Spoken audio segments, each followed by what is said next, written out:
에스라 9장 13절에서 15절 말씀입니다. 우리의 악한 행실과 큰 죄로 말미암아 이 모든 일을 당하였사오나 우리 하나님이 우리 죄악보다 형벌을 가볍게 하시고 이만큼 백성을 남겨주셨사오니 우리가 어찌 다시 주의 계명을 거역하고 이 가증한 백성들과 통혼하오리이까. 그리하면 주께서 어찌 우리를 멸하시고 남아 피할 자가 없도록 진노하시지 아니하시리이까. 이스라엘의 하나님 여호와여, 주는 의로우시니 우리가 남아 피한 것이 오늘과 같사옵거늘 도리어 주께 범죄하였사오니 이로 말미암아 주 앞에 한 사람도 감히 서지 못하겠나이다 하니라. 아멘. 네, 회개의 자리로 라는 제목으로 함께 말씀 나누며 은혜 나눌 수 있기를 바랍니다.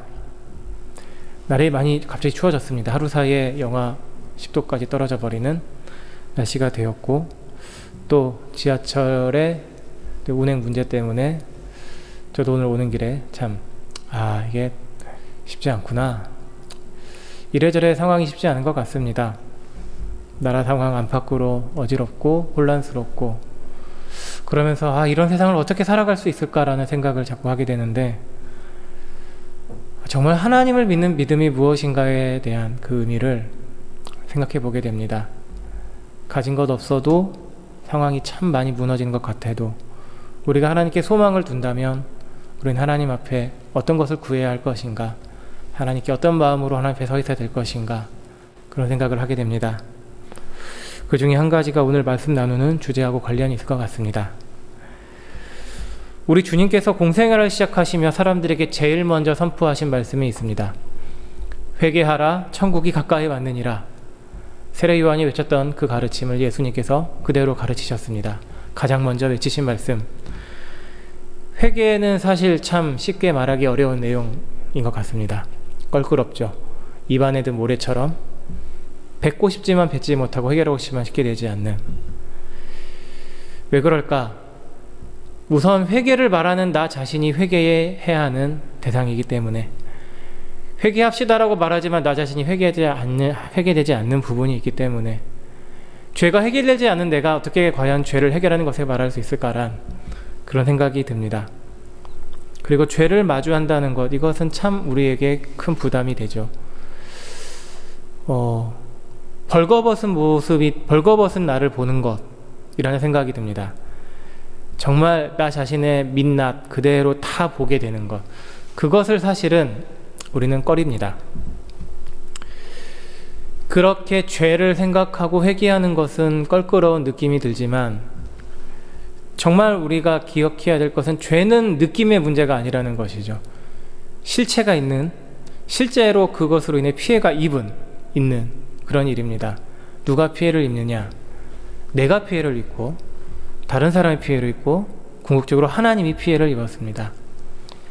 하나님의 말씀을 어기는 것이기 때문에 하나님을 공격하는 것이 되고, 하나님의 말씀을 어김으로써 그 말씀이 원하는 사랑의 관계, 은혜의 관계, 이런 것들이 깨지게 됩니다.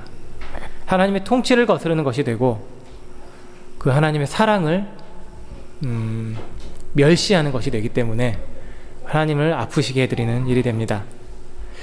그래서 성경을 보면, 특별히 구약을 보면 회개에 대한 말씀이 그렇게 많이 나오는 것 같습니다.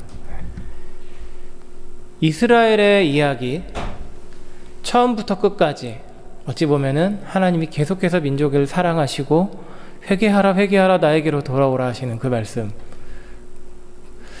히브리어로 이 돌아오다라는 말, 슈브, 돌아가다, 돌아서다, 이것이 우리는 회개의 의미로 이해를 합니다. 이전에 죄를 향하던 방향에서 하나님께로 방향을 돌이키는 것입니다.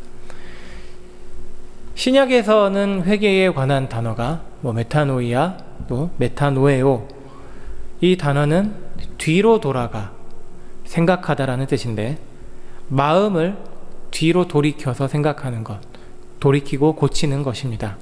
생각을 바꾸는 것입니다. 그래서 회개는 방향 전환이죠. 하나님께로 방향을 전환하고 생각을 고치는 것, 그래서 행동이 변화되는 것.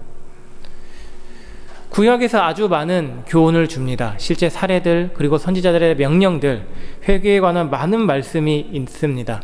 그리고 그 말씀을 듣고 회개하라는 하나님의 메시지를 듣고 사람들의 반응도 우리가 보게 됩니다. 어떤 사람들은 회개라는 메시지를 들었지만 완악하게 마음을 아주 강하게 돌처럼 굳게 하는 사람이 있어서 멸망당한 사람이 있고, 어떤 사람은 회개의 메시지를 듣고 회개했지만 그것이 진심이 아니었던 사람도 있고, 또 어떤 사람들은 회개의 메시지, 하나님께 죄를 자복하고 돌이켜라라는 그 말을 듣고 즉시 회개하여 하나님의 은혜를 다시 회복하는 것을 우리가 보게 됩니다. 그리고 기도의 내용들이 많이 있는데 그 중에 한 부분이 오늘 에스라 9장 말씀입니다. 에스라 9장 개역개정 성경은 제목을 에스라의 회개기도라고 이렇게 달아두었습니다. 이 내용이 그대로 요약된 제목입니다. 9장의 내용은 에스라가 회개기도를 드린 내용, 에스라가 기도드렸던 내용이 9장에 담겨 있습니다. 이것을 보면서 이제 에스라는 왜 회개기도를 해야 했는가? 사실 그것이 우리가 회개기도를 해야 되는, 회개를 해야 되는 이유가 됩니다. 그리고 회개의 태도, 그리고 회개할 수 있는 이유, 근거, 이것이 무엇인가를 간략하게 살펴보면 좋겠습니다. 에스라와 느헤미야 이 두 책은 읽어보시면 이제 아시겠지만 하나의 이야기로 이어집니다. 그래서 원래 이제 구약 히브리어 성경은 하나의 책으로 엮여져 있는데 포로들의 회복 이야기입니다. 가장 먼저 포로들이 회복한 것은 성전, 건물이었죠. 1장부터 6장까지, 에스라 1장부터 6장까지 성전을 다시 짓는 이야기가 나오는데, 성전을 다시 지어야 했던 이유는 하나님이 우리와 함께 계시는 곳, 하나님 우리와 함께 계신다는 그 눈에 보이는 상징이었기 때문입니다. 그런데 성전 건물 자체가 회복을 주는 것이었냐? 그렇지 않았다는 것이 에스라의 말씀입니다. 하나님께서 첫 성전, 그 다윗을 통해 약속하셨고 솔로몬의 손을 통해 세우셨던 그 성전도 이스라엘의 반복되는 죄로 인해 가차없이 무너뜨리셨습니다. 그렇다면 다시 세운 성전도 안전한 것이 아닙니다. 또 예수님께서도 그 헤롯 당시의 성전에 대해서 이 성전을 무너뜨리라, 또 실제로 그 헤롯 성전도 주후 70년에 완전히 무너지고 말았습니다. 성전 건물이 중요한 것이 아닙니다. 하나님과의 관계에서.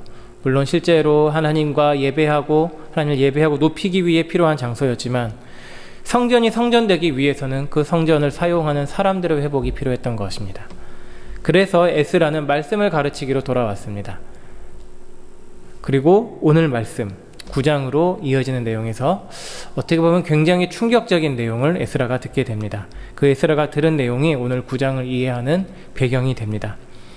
우선 9장 1절에서는 에스라가 들은 소식에 관해, 이스라엘의 지도자들이 전해준 소식에 관해 이렇게 말씀합니다. 이 일 후에 방백들이 내게 나와 이르되, 여기서 나는 에스라인데, 이스라엘의 제사 백성과 제사장들과 레위 사람들이 이 땅 백성들에게서 떠나지 아니하고 가나안 사람들과 헷 사람들과 브리스 사람들과 여부스 사람들과 암몬 사람들과 모압 사람들과 애굽 사람들과 아모리 사람들의 가증한 일을 행하여, 이 땅 백성들은 그 사장에 나왔던 사람들, 대적들입니다. 이전에 살고 있던 이방 족속들인데, 이스라엘 백성들의 상태가 심상치 않은 것은 이 이방 족속들, 땅의 백성들하고 굉장히 뭔가 깊은 커넥션, 연결이 생긴 것입니다. 그들에게서 떠나지 아니하고 이방 족속들을 따라 가증한 일을 행했다라고 고발이 들어옵니다. 그 고발을 이스라엘의 지도자들, 이전에 이스라엘 땅에서 미리 살고 있었던 지도자들이 말을 합니다. 그 내용이 무엇이냐면 그 뒤에 이어지는 9장 2절 말씀입니다. 그들의 딸을 맞이하여 아내와 며느리로 삼아 거룩한 자손이 그 지방 사람들과 서로 섞이게 하는데 방백들과 고관들이 이 죄에 더욱 으뜸이 되었다. 딸을 맞이했다는 것, 그래서 결혼을 했습니다. 아내와 며느리로 삼았다. 그런데 이 죄를 지은 사람들을 누구라 말하냐면 거룩한 자손이라고 표현을 합니다.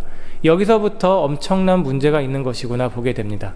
그리고 이 문제가 심각한 이유는 방백들, 고관들, 지도자들이 이 죄를 앞장서서 지었다는 것입니다.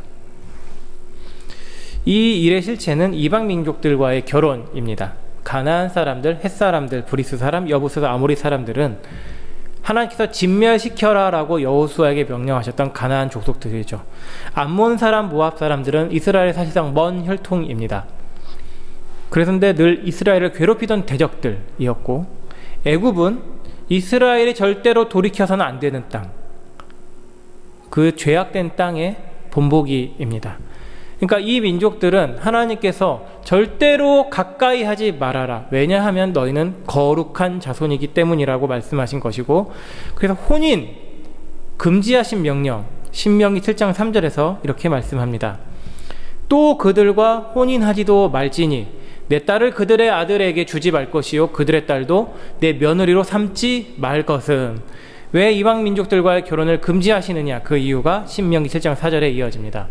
그가 내 아들을 유혹하여 그가 여호와를 떠나고 다른 신들을 섬기게 함으로 여호와께서 너희에게 진노하사 갑자기 너희를 멸하실 것임이니라. 유혹하지요. 그래서 여호와를 떠나게 할 것이다. 사랑하는 대상을 바꾸게 할 것이다. 여호와께서 그러면 하실 수밖에 없는 반응은 진노, 그리고 그 진노로 인해 멸망, 진멸시키시는 것입니다. 하나님께서 이스라엘을 거룩한 자손이라고 부르셨습니다. 왜냐하면 하나님이 이스라엘을 구별하여 내셨기 때문입니다. 이스라엘이 하나님을 선택한 것이 아닙니다. 우리가 이제부터 여호와 하나님이라는 신을 섬기겠습니다 한 것이 아니라 하나님을 알지 못하던 때부터 아브라함이죠. 갈대아 오래 살던 그 아브라함을 불러내시고 그를 통해 한 큰 민족을 이루겠다고 약속을 계속 주시고 정말 그 약속대로 이삭, 야곱을 통해 큰 민족을 애굽에서 만드셨습니다. 그 애굽에서 노예로 압제당하는 것을 구원하셔서 내 민족, 내 소유, 거룩한 백성, 제사장 나라, 그렇게 말씀을 하셨습니다. 이스라엘은 하나님이 만드신 하나님의 뜻을 이루기 원하는 하나님의 사랑과 비전과 열정이 담겨있는 하나님의 소유, 거룩한 백성입니다. 그렇기 때문에 하나님을 드러내는 존재이기 때문에 이방 민족과 절대로 섞여서는 안 되는 것입니다.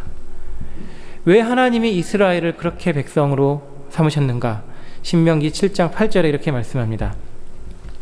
여호와께서 다만 너희를 사랑하심으로 말미암아, 먼저 사랑하심으로 말미암아, 또는 너희 조상들에게 하신 맹세를 지키려 하심으로 신실하신 분이기 때문에 자기의 권능의 손으로 너희를 인도하여 내시되 너희를 그 종 되었던 집에서 애굽 왕 바로의 손에서 속량하셨나니 사랑과 신실하심, 선하심, 전능하신 손으로 건져내셔서, 죄에서 건져내셔서, 이전에 멸망의 자리, 죽음의 자리에서 건져내셔서 생명과 기쁨과 영광이 있는 백성으로 삼으신 것입니다.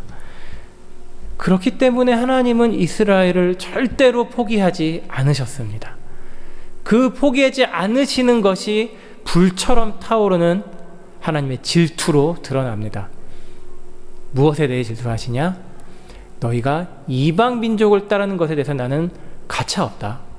나는 너희를 이렇게 뜨겁게 사랑해서 나의 복과 기쁨으로 참여케 하시는데 너희가 어찌 썩어지고 멸망할 것으로 넘어가려고 하느냐? 나는 그것을 절대 두고 볼 수 없다. 그래서 말씀하시죠. 돌이켜라, 회개하라, 죽음의 길이다, 생명으로 와야 된다. 결혼이 그 멸망의 길로 가는 굉장히 빠르고 무서운 길이었던 것입니다. 가장 쉽게 유혹이 되지요. 솔로몬이 그 예시를 보여줍니다. 솔로몬, 하나님께서 여디디야라고 새로 그 이름을 주셨습니다. 무슨 뜻이냐면 여호와의 사랑을 입은 자. 그렇게 하나님께서 극진히 사랑하고 지혜를 주시고 놀라운 권세를 주신 솔로몬이 무슨 죄를 범했느냐? 많은 이방 여인을 사랑했다. 그것이 열왕기상 11장 4절에 이렇게 나옵니다. 그 많은 여인을 사랑한 결과가 무엇이냐? 솔로몬이 나이가 많을 때에 그의 여인들이 그의 마음을 돌려, 성경에 나오면 아내 첩 합쳐서 1000명 이상 되는 여인들이 솔로몬의 마음을 혼잡하게 하고 하나님께로부터 돌이켜서 다른 신들을 따르게 하였으므로 왕의 마음이 그의 아버지 다윗과 같지 아니하여 다윗에게서 떠나버리게 되고 그의 하나님 여호와 앞에 온전하지 못하였다. 마음이 하나님께서 돌이키게 되었습니다. 그래서 많은 이방 신상들을 섬겼습니다. 왜? 그가 사랑한 수많은 이방 여인들, 아마 정치적인 목적이 있었겠지요. 평화를 유지하기 위해서 서로 화친을 맺는 가장 정확한 빠른 방법, 결혼을 통해 서로가 서로 볼모 잡는 것이죠. 그 많은 여인들의 사랑의 마음이 뺏겨서 이방신들에게 사랑이 흘러갔습니다. 그 결과가 뭐냐면 하나님께서 이스라엘을 둘로 쪼개신 것, 르호보암 때에 둘로 쪼개버리셨습니다. 북이스라엘과 남유다로 분열되었습니다. 이것을 이스라엘 백성들은 역사를 통해 잘 알고 있습니다. 우리 솔로몬이 그런 죄를 범했다. 열왕기상을 읽으면서 우리의 조상들은 왜 이렇게 하나님께 음행을 범했는가를 익히 들어 알고 있었는데도 거기서 벗어나지 못했다는 말을 다시 들은 것입니다. 끔찍한 죄악. 어찌 이방 여인들과 결혼을 할 수 있단 말인가. 우리가 그 죄악을 듣고 망연자실, 넋이 나간 채로 하루 종일 앉아 있었다고 합니다. 에스라가 속옷과 겉옷을 찢고 머리털과 수염을 뜯고 기가 막혀 앉아 있다가 저녁 제사 드릴 때에 비로소 에스라가 회개 기도를 시작합니다. 그 기도의 내용을 간단하게 요약하자면 다음과 같습니다. 나의 하나님, 내가 우리 이스라엘 자손의 끔찍한 죄악 때문에 감히 고개를 들지도 못하겠습니다. 우리 조상들 때부터 지금까지 우리가 죄를 지어왔고 그 죄로 인해 하나님은 이방을 사용해 우리를 심판하셨습니다. 그런 죄악된 우리에게 하나님 은혜를 베푸셔서 일부를 보존해 주셨고 이제 다시 성전을 세우게 하셨는데 우리 이스라엘 자손이 또 하나님의 계명을 어겼습니다. 하나님 이 땅 더럽게 하던 이방 민족과 결혼하지 않아서 하나님이 약속하신 복을 풍성하게 누리게 하기를 원하셨는데 우리가 그 하나님의 마음을 헤아리지 않고 생각하지 않고 거슬러 그 결혼 금지 명령을 어겼습니다. 하나님께서 큰 죄악을 행한 우리에게 형벌을 다 내리지 않으셨고 백성을 조금 남겨주셨는데 우리가 하나님의 그 은혜를 하찮게 여기고 다시 이방 민족과 결혼을 했으니 과연 우리가 하나님의 손에 진멸되어도 우리는 드릴 말씀이 없습니다. 이 회개기도, 사실 이것이 우리가 살펴보는 회개기도의 내용이고 우리가 어떻게 회개해야 될 것인가에 대한 정말 탁월한 기도 모범입니다. 이 기도에서 살펴볼 수 있는 것 간략하게 세 가지를 나누고자 합니다. 첫 번째, 회개를 위해서는 내가 무엇을 회개해야 하는가, 왜 회개해야 하는가, 이것을 깨달아야 한다는 것입니다. 에스라는 그것을 어떻게 깨달고 알게 됐냐면 소식을 전해 들었습니다. 방백들, 지도자들이 와서 지금 이스라엘 민족이 율법을 어기는, 통혼 금지 명령을 어기는 큰 죄악을 범했습니다. 소식을 들었습니다. 그것이 죄인 것을 에스라가 깨달았습니다. 율법에 비추어서 하나님의 명령, 하나님의 말씀에 이것을 금지했는데 어겼구나.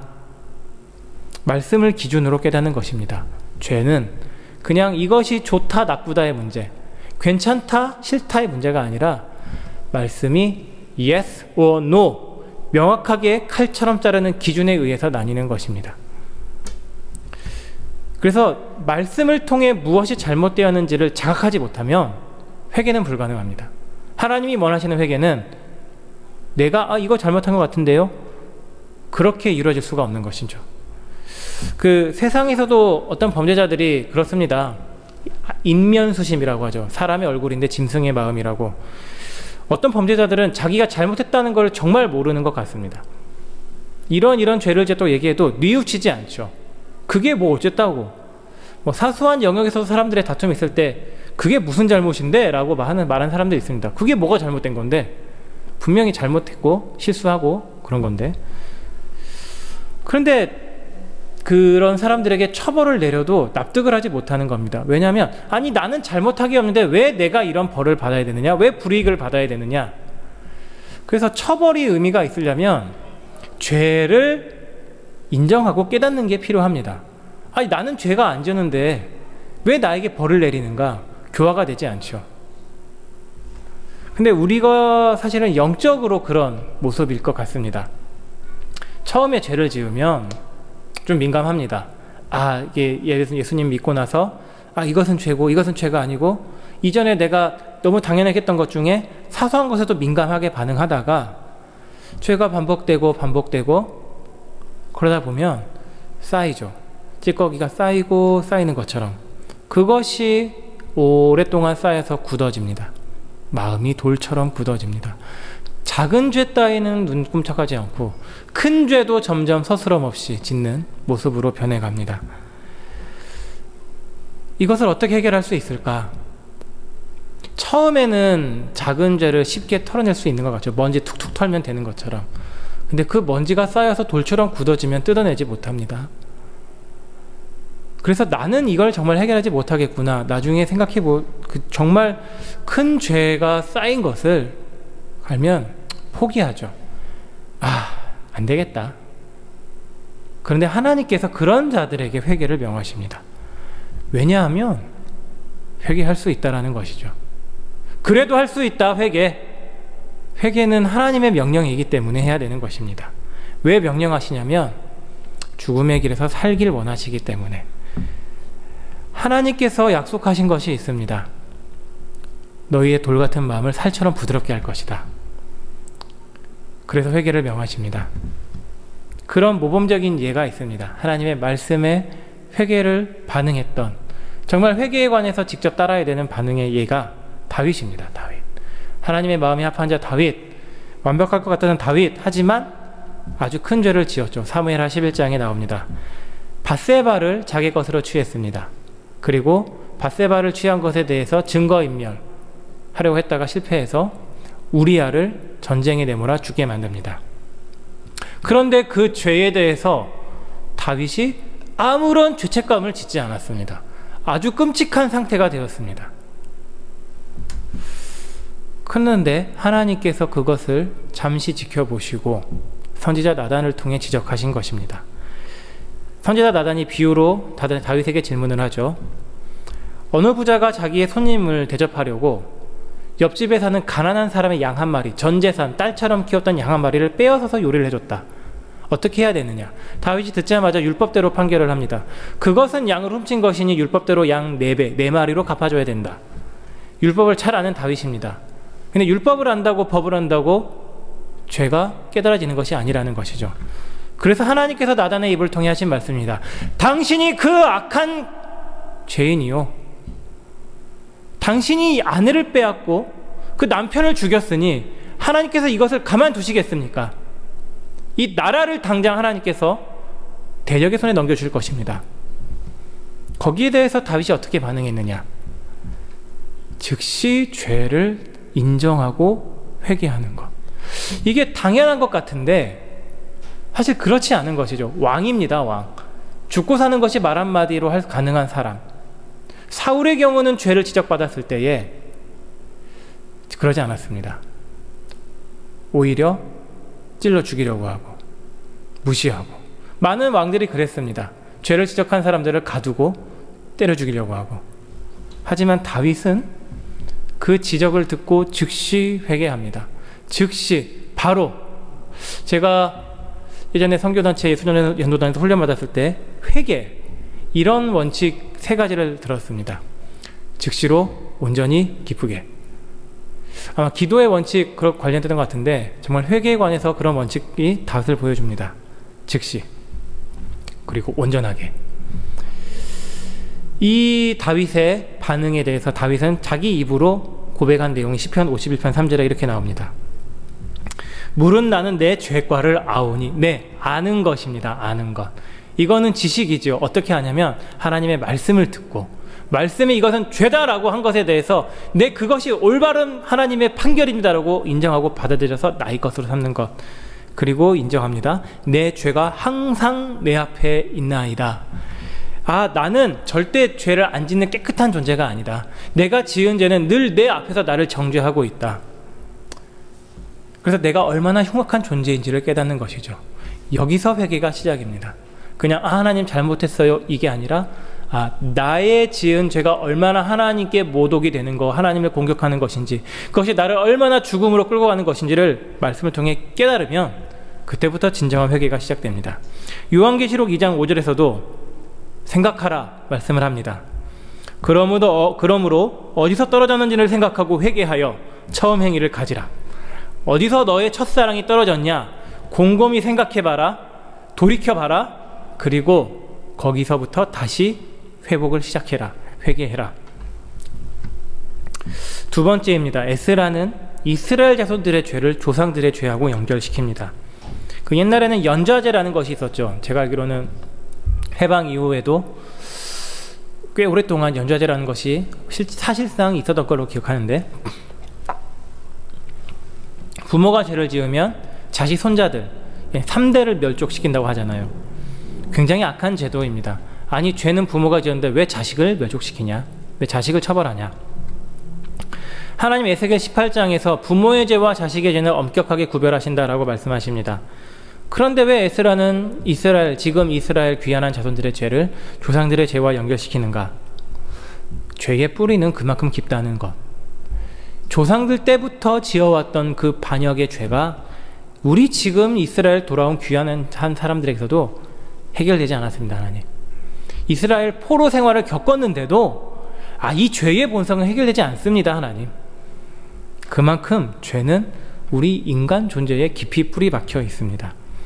그래서 우리가 짓는 죄는 조금 실수했네 정도가 아닌 것이죠. 우리 존재 자체의 악함이 드러나는 것입니다. 그래서 하나님께서 그 조상들의 죄악된 본성으로 지은 범죄로 인해 조상들을 심판하셨던 것을 기억을 합니다. 그러면 어떻게 하면 이 뿌리 깊은 죄성 해결할 수 있겠는가? 그리고 어떻게 우리가 과연 이 죄성을 가지고서 회개할 수 있는가? 이게 정말 회개에서 중요한 문제입니다. 이렇게 내가 계속 죄를 지을 수밖에 없는 존재라면 과연 회개가 의미가 있습니까? 회개는 죄를 시인하고 그로부터 돌이키는 것이라고 말씀할 수 있습니다. 그렇다면 우리는 회개를 용서와 연결시키는데, 회개하면 용서받는다 말을 하는데, 회개가 과연 용서를 이끌어내는 것인가? 회개하는 것이 하나님께 우리를 용서받게 하는 것인가? 그렇지 않다는 것입니다. 용서는 속죄를 통해서만 이루어집니다. 예수 그리스도의 십자가가 우리의 죄에 대해서 하나님 앞에 죄값을 해결하신 그 십자가가 있기에 하나님이 용서하시는 것이죠. 구약에서는 희생제물을 바쳐야 했습니다. 하지만 예수 그리스도께서 영원히 단번에 자신을 희생제물로 드리심으로 우리의 속죄를 이루셨습니다. 그 근거가 있기 때문에 하나님은 용서하십니다. 그럼 회개는 무엇입니까? 하나님 그 용서로 나아가는 것. 죄가 있으면 그 예수 그리스도의 속죄에 우리 죄를 내어드리는 것. 그래서 하나님께서 속죄를 통해 약속하신 용서를 다시 누리는 것. 은혜죠. 그래서 회개는 은혜입니다. 껄끄럽습니다. 사실 나의 죄를 인정해야 되는 건 굉장히 껄끄럽고 부끄럽고 수치스러운 일이지만 그것을 넘어가야 하나님의 은혜가 주어집니다. 죄에서 돌이키는 은혜.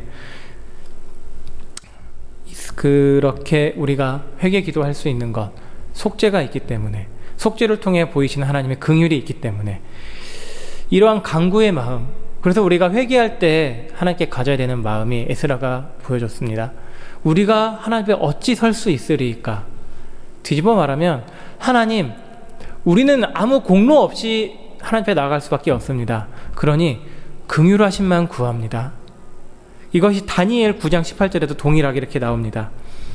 나의 하나님이여 귀를 기울여 들으시며 눈을 떠서 우리의 황폐한 상황과 주의 이름으로 일컫는 성을 보옵소서. 이스라엘 예루살렘이 진멸되고 무너지고 회파된 것을 보옵소서. 우리가 주 앞에 간구하옵는 것은 우리의 공의를 의지하여 하는 것이 아니요 주의 큰 긍휼을 의지하여 함이니이다. 아멘. 기도할 수 있는 것, 하나님 우리를 용서해 주옵소서 기도할 수 있는 것은 용서해 달라는 간구가 용서를 만들어내는 것이 아니기 때문에 오히려 그것이 은혜죠. 내가 용서를 구해서 용서를 받는 것이 아니라 하나님이 용서를 다 마련해 놓으셔서 용서해 줄 수 있다는 것. 그러면 나는 그냥 그 용서의 자리로 나아가는 거죠. 회개의 자리로, 예수 믿음으로, 예수 보혈 힘입어 나아가면, 회개를, 죄를 인정하면 하나님이 용서해 주신다는 것. 마지막으로 세 번째입니다. 에스라의 회개가 보이는 굉장히 중요한 특징은 공동체가 지은 죄를 자기의 것으로 삼았다는 것입니다. 에스라는 이 죄를 안 지었습니다. 그리고 지도자들 몇몇, 모든 사람들이 다 이 죄를 지은 게 아니죠. 일부 사람들, 다수의 수는 있지만 모두가 그 이방 민족의 딸과 결혼한 죄에 빠지지는 않았습니다. 그런데 에스라는 그 죄에 자신을 포함시킵니다. 우리라고 표현을 하죠. 우리. 우리나라 사람들은 이 우리를 굉장히 너무 당연하게 사용해서 우리 이퀄 나를 말할 때도 그냥 우리가 자연스럽게 나오는데 참 그게 좋은 것 같습니다. 공동체 의식이 늘 배어있죠.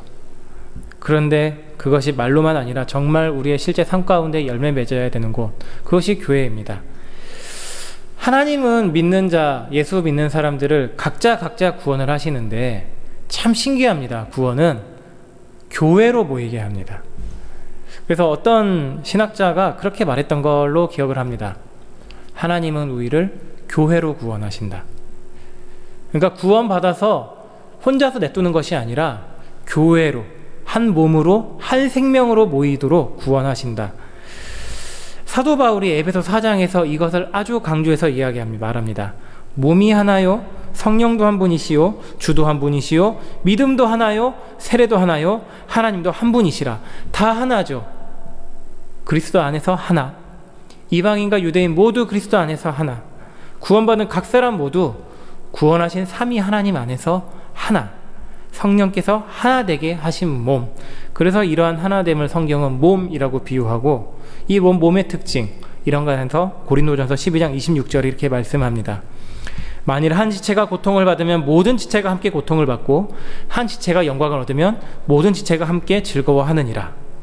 고통도 함께 느끼고 영광도 함께 누린다면 죄도 공동체 전체에게 영향을 끼치는 것입니다.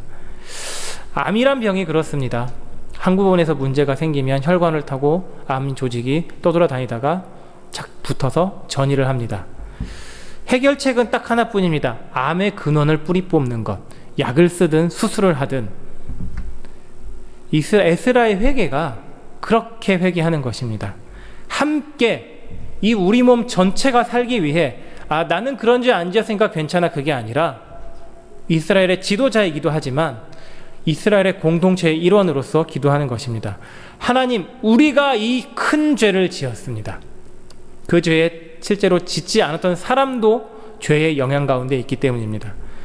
이렇게 죄에 함께 대응하는 것을 갈라디아서 6장 1절과 2절이 말씀합니다. 형제들아, 사람이 만일 무슨 범죄한 일이 드러나거든 신령한 너희는 온유한 심령으로 그러한 자를 바로잡고 너 자신을 살펴보아 너도 시험을 받을까 두려워하라. 2절 말씀은 우리가 같이 읽겠습니다. 시작. 너희가 짐을 서로 지라. 그리하여 그리스도의 법을 성취하라. 짐이 있죠. 각자 지기 어려운 인생의 짐, 삶의 짐, 해결하기 어려운 문제. 근데 그런 것만 짐이 아니라 죄의 짐도 있습니다. 한 사람 한 사람을 억누르고 낙심하게 하고 무너뜨리고 영적으로 타락하게 하는 그런 죄의 짐도 서로 지라. 너에게 이런 죄의 문제가 있구나. 내가 그것을 위해 함께 기도하겠다. 정죄하는 게 아니라 너는 그러한 짓을 지었으니 그렇게 벌을 받아도 마땅하지라고 말하는 게 아니라 너에게 그런 죄가 있으니 나의 마음이 아프고 나도 그 죄에 함께 기도로 해결에 동참하겠다. 그리고 사실 이것을 에스라 혼자 한 것이 아닙니다. 몇몇 사람들이 함께 나와왔다. 9장 4절에 이렇게 말씀합니다. 이에 이스라엘의 하나님의 말씀으로 말미암아 떠는 자가 사로잡혔던 이 사람들의 죄 때문에 다 내게로 모여오더라. 죄에 관해서 깨닫고 에스라와 똑같은 마음을 가진 사람들이 있었습니다. 그들이 두렵고 떨고 어찌 해야 될지 몰라 에스라에게로 왔습니다. 혼자가 아닙니다. 죄를 해결하는 것 혼자서 할 수 없는 것입니다. 그래서 우리는 교회가 필요합니다. 사실 우리 교회에서 쉽게 얘기되지 못하는 부분인 것 같습니다. 저는 이런 잘못을 저질렀습니다. 제가 예전에 훈련받았던 내용, 예수전도단에서 훈련받았던 시간을 다시 떠올려 보는데 그때는 그런 시간이 있었습니다. 내가 한 주간 동안 이러한 잘못, 이러한 죄를 저질렀습니다. 그렇게 서로 고백하는 이제 가족의 나눔 시간이라는 제목 이름으로 했었던 시간이 기억이 납니다. 그것이 물론 율법적으로 어떤 회개 자체를 해서 나의 만족, 마음의 안위를 얻기 위한 것이 아니라 정말로 신뢰하는 마음으로 내가 이 사람들에게는 나의 죄악, 연약함을 그대로 드러낼 수 있다. 신뢰하는 마음으로 고백하고 공동체가 또한 그 사람에 대해서 하나님의 긍휼과 사랑으로 용납함으로 함께하는 것. 교회에서 이런 모습이 이루어지는 것이 맞겠습니다. 교회는 완전한 사람들이 오는 곳이 아니죠. 죄를 짓고 무너지고 엉망이 된 사람들이 사실 오는 곳입니다. 다윗에게로 모여왔던 아들람 굴의 400명들, 환난당한 자, 빚진 자, 마음이 상한 자들, 그런 사람들이 모이는 곳이 교회라면 우리가 약점을 드러내는 것에 대해서 조금씩 더 열리는 모습이 있어야 되지 않을까 합니다. 그렇게 함께 죄의 문제를 해결하는 것, 이에 관해서 마지막 말씀으로 전도서 4장 12절 살펴보도록 하겠습니다. 한 사람이면 패하겠거니와 두 사람이면 맞설 수 있나니 세 겹줄은 쉽게 끊어지지 아니하느니라. 혼자서는 못 이깁니다. 죄의 문제 점점 쌓여갑니다. 두 사람이면 될 듯 말 듯 하지만 쉽지 않습니다. 하지만 세 사람 이상 모여서 서로가 서로를 위로하고 그 죄에 대해서 함께 기도하고 해결하고자 한다면 우리 교회가 죄를 이기는 그런 하나님의 공동체가 될 것입니다. 말씀을 정리하겠습니다. 이스라엘 백성들, 제사장들, 레위인들, 방백과 지도자들, 여호와의 말씀, 하나님의 율법에 아주 큰 죄를 저질렀습니다. 이방 민족과 혼인하는 큰 죄악에 대해서 에스라가 그것을 알고 회개기도 드렸습니다. 문제를 정확하게 인지하는 것, 그리고 그 문제를 그냥 나의 생각으로 판단하는 게 아니라 말씀에 비추어서 정확하게 판단하는 것, 말씀이 죄라고 하니 죄고 말씀이 회개해야 된다고 하니 회개하는 영역이라는 것, 그것을 우리가 받아들여야 합니다. 그리고 우리가 그 뿌리 깊이 박혀있는 우리의 본성을 나의 힘으로 해결하지 못한다. 우리가 서로가 서로에게 힘이 돼줘야 된다. 그리고 우리가 함께 기도하며 회개로 나아갈 수 있는 것은 하나님께서 예수 그리스도를 통해 이미 속죄로 용서를 이루셨다는 것, 그 진리가 우리에게 있기 때문입니다. 하나님께서 우리에게 회개를 이렇게 명하십니다. 왜냐하면 너희는 거룩한 백성이다. 그 거룩함을 회복해라. 거룩함을 회복하는 것이 너희가 진정으로 하나님의 관계를 회복하는 길이다. 성경 건물 지어놓고 멋있다고 그것만 바라본다고 회복이 아니라 말씀을 우리 안에 채우고 그 말씀이 가르친 대로 올바른 길로 돌이키도록 해야 된다. 그것이 하나님의 거룩함으로 나아가는 길이다. 마르틴 루터가 그 종교개혁을 할 때에 하려고 한 건 아닙니다. 면죄부 때문에 너무나도 분통 터져서 95개조 반박문이라고 불리는 글을 쭉 길게 써가지고 조목조목 잘못을 지적했는데 그 첫 문장이 이렇습니다. 우리 주 예수 그리스도께서 회개하라고 하셨을 때 이는 믿는 자의 삶 전체가 회개하는 삶이어야 함을 말씀하신 것이다. 회개는 계속 되어야 합니다. 삶이기 때문에. 그래서 계속 거룩함을 회복해야 합니다. 우리는 죄를 짓기 때문에. 에스라가 보였던 회개의 모범, 말씀으로 죄를 자각하고 우리의 뿌리 깊은 죄의 본성, 나 혼자 해결할 수 없음을 인정하고 예수님께서 이루신 속죄로 용서를 확신하며 하나님께 나아갈 때에 우리가 하나님의 거룩한 백성됨을 회복하는 길로 나아갈 줄을 믿습니다. 기도하시겠습니다.